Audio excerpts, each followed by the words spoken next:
A question I had is, what do you wish you knew? And what kind of tools did you start learning about early on that changed that trajectory where you stopped being in debt and you started changing who you are and becoming, building a net worth? There's some good stuff in there. I think if we're talking service member side, the Thrift Savings Plan is incredible. And now anyone who joins now is going to get an automatic 5% matching contribution.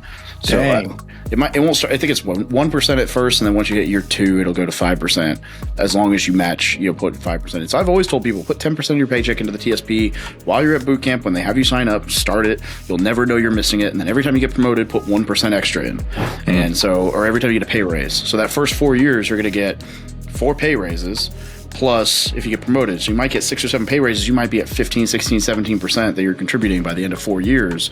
And then if you do that every time, like every time you get a pay raise, it's 2, 3, 4%. If you get a promotion, it's a jump. So if you do that, like every year I get a 3%, it's like, oh, I get a 3% pay raise, I'm going to add 1%. By the time you hit 20 years, you're putting 30% of your paycheck in, plus any promotions, you're probably at 40%, 30, 35%, going into your thing, plus the 5% matching. And you're living just fine. Or, even if you don't do it every single time you get a pay raise, you're still living well. But 5% match is a 100% guaranteed ROI. You can't argue with that. So that's a great first step.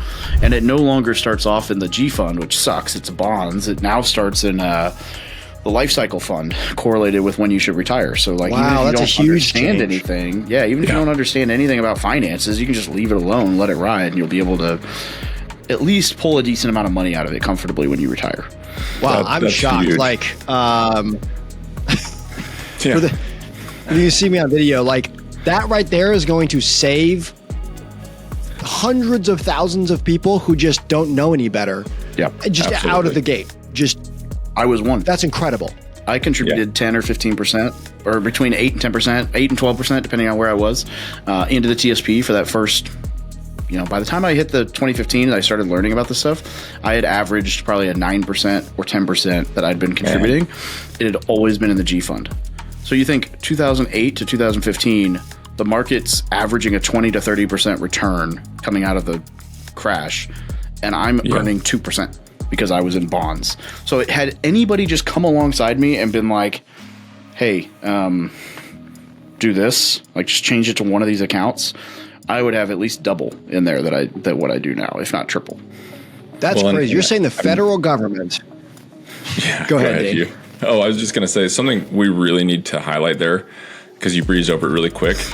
You, and Hugh talks about this all the time, you set it up so it was automatic, and you learned to live without it from the beginning, so you didn't notice, and then if you could have taken advantage of all those different things that you talked about, where you'd be now, as opposed to safeguarding you from yourself. He was like, I didn't trust myself when I was early on. I've heard him say it a million times.